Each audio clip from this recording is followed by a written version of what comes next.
अस्सलाम वालेकुम नाज़रीन, मुझे डॉक्टर हारून कहते हैं। मैं एक फ़ैमिली फ़िज़िशियन हूँ और इस हैसियत से पिछले 30 साल से काम कर रहा हूँ।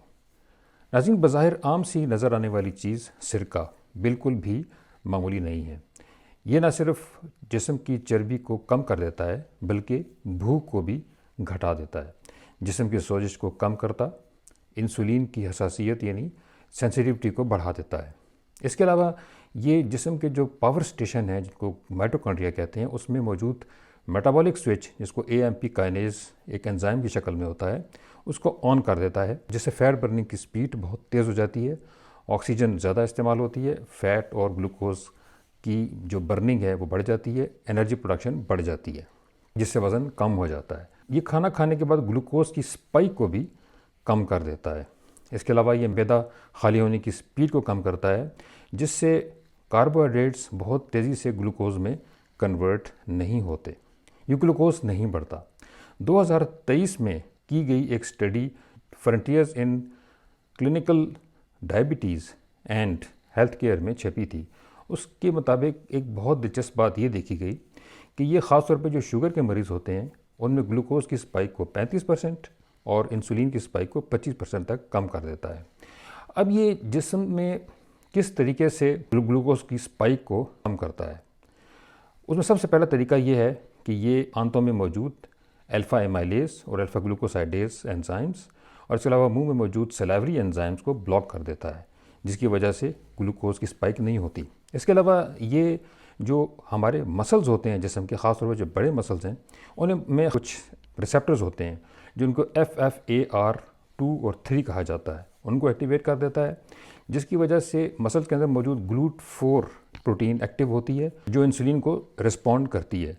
और इस तरीके से बहुत ज़्यादा ग्लूकोज जो है वो पट्ठों में चली जाती है और पट्ठे उसको बहुत एफिशिएंटली इस्तेमाल कर पाते हैं। इसके अलावा ये GLP-1 को भी बढ़ा देता है, जिसकी वजह से इंसुलिन की सेंसिटिविटी बढ़ जाती है और इंसुलिन की ज़्यादा मकदार की ज़रूरत नहीं होती, फैट मज़ीद कम हो जाती है। इसके अलावा जिस्म में मौजूद सोजिश जो है उसको भी ये कम कर देती है, इम्यूनिटी बढ़ जाती है, क्योंकि सिरका जो है वो जो टी सेल्स होते हैं जो कि हमारे जिस्म में रेगुलेटरी टी सेल्स होते हैं जो पूरी इम्यूनिटी को रेगुलेट करते हैं,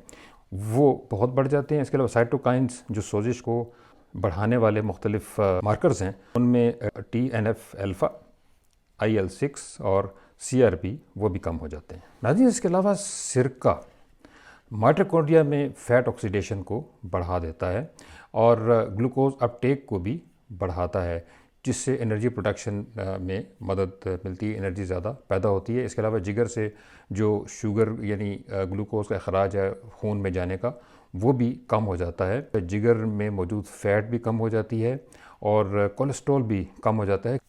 क्योंकि बेसिकली सिरके में मौजूद एक मॉलिक्यूल जिसको एसिटिक एसिड कहते हैं, वो शॉर्ट चेन फैटी एसिड है जो कि कोलेस्ट्रॉल को कम करने में बहुत मदद करता है और फैटी लिवर को भी कम कर देता है। सिरके की नाज़रीन बहुत सारी अक़साम हैं, जिसमें एक तो सेब का सिरका है, चावल का सिरका है, सुर्ख अंगूर का सिरका है वग़ैरह। मगर इसमें सुर्ख अंगूर का सिरका जो है वो सबसे अच्छा है इस लिहाज से कि वो गले में इरिटेशन भी कम करता है और दांतों को भी कम नुकसान पहुँचाता है। नाज़रीन, सिरका खुराक को मैदे में रोक देता है, कि गैस्ट्रिक एम्प्टिंग यानी कि मैदे के खाली होने की स्पीड को कम कर देता है,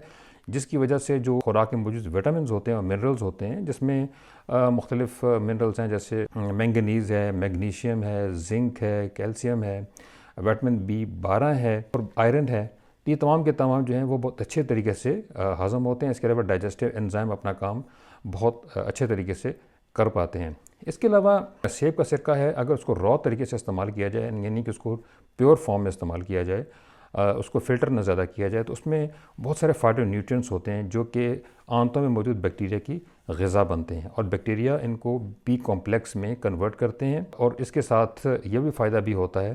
कि जो कोलेस्ट्रॉल होता है उसके अखराज में बहुत मदद मिलती है और यूँ जिस्म की तवानाई बहुत बढ़ जाती है। जी, सिरके को अगर मुस्तकिल तौर पर 15 दिन तक इस्तेमाल किया जाए तो उसमें सबसे बड़ा फ़ायदा ये होता है कि एक तो ग्लूकोज की स्पाइक कम हो जाती है, इंसुलिन रेजिस्टेंस में भी कमी आ जाती है, जिसकी वजह से विसरल फ़ैट भी कम हो जाती है और विसरल फ़ैट कम होने की वजह से उसमें जो ट्रैप हुआ कोर्टिसोल स्ट्रेस हार्मोन होता है वो कम हो जाता है, जिससे एंजाइटी और डिप्रेशन में भी कमी आ जाती है। यही नहीं बल्कि एक स्टडी के मुताबिक BDNF यानी कि ब्रेन डिराइव्ड न्यूरोट्रॉपिक फैक्टर जो है, जिससे ब्रेन के सेल रिवाइव होते हैं, उनकी मकदार में भी इजाफा हो जाता है। अब चूँकि इंसुलिन की सेंसिटिविटी बढ़ जाती है, उसकी मकदार कम हो जाती है, तो इंसुलिन जो है वो एक फ़ैट स्टोरिंग हार्मोन है। चूँकि इसकी मकदार कम हो जाती है, इसकी वजह से फ़ैट भी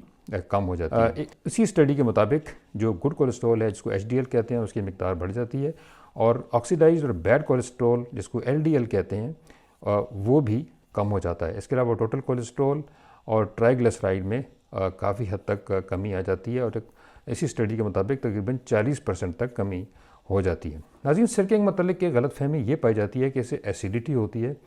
इससे एसिडिटी नहीं होती। और दूसरी बात यह है कि मैदे के अंदर जो एसिडिटी होती है वो तेज़ाब की ज़्यादती की वजह से नहीं होती, बल्कि तेज़ाब की कमी की वजह से होती है। और उसकी वजह यह है कि जब तेज़ाब मैदे में कम हो जाता है तो LES यानी कि लोअर एसोफेजियल स्फिंक्टर जो ढीला पड़ जाता है, और वहाँ पे बहुत ज़्यादा तेज़ाब जमा होने की वजह से हमें गर्ड की कैफियत महसूस होती है, यानी कि जो तेज़ाबियत होती है वो महसूस होना शुरू हो जाती है। इस कैफियत को सिरका बिल्कुल ठीक कर देता है, जिससे मैदा बहुत अच्छे तरीके से काम करना शुरू हो जाता है। अच्छा, यहाँ तक तो सब ठीक है ये बातें, मगर बहुत से लोग ये नहीं जानते कि सिरके को इस्तेमाल कैसे करना है, उसका सही तरीका क्या है। तो नाज़रीन, सिरके को इस्तेमाल करने का सही तरीका ये है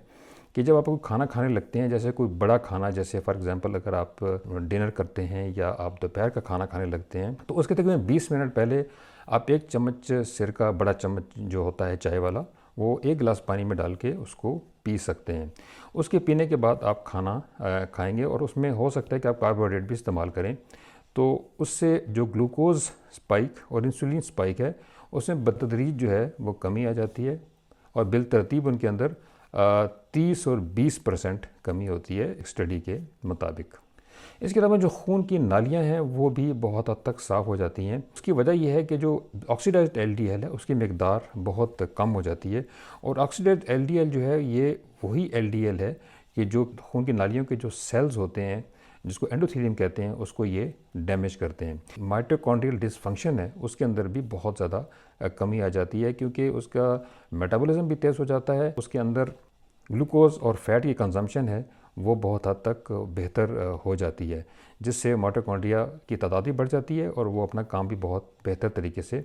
कर सकते हैं। अब चूँकि खून की नालियाँ साफ़ हो जाती हैं तो दिल भी महफूज हो जाता है, और फालिज होने की इम्कानात हैं वो भी बहुत कम हो जाते हैं, और वो तमाम बीमारियाँ जो खून की नालियों के बंद होने की वजह से होती हैं वो नहीं होती। इसके अलावा सिरके को आप ड्रेसिंग के तौर पे भी इस्तेमाल कर सकते हैं, जैसे सलाद वगैरह के ऊपर। लेकिन एक बड़ी ज़रूरी बात है बतानी, वो ये है कि इसकी जो गमीज़ होती हैं या कैप्सूल्स होते हैं वो इस्तेमाल करने ज़्यादा मुनासिब नहीं है, क्योंकि उनके अंदर शुगर्स पाई जाती हैं, और जब शुगर जो है उसके अंदर आ जाती है तो फिर उसके इस्तेमाल करने का कोई फ़ायदा नहीं है।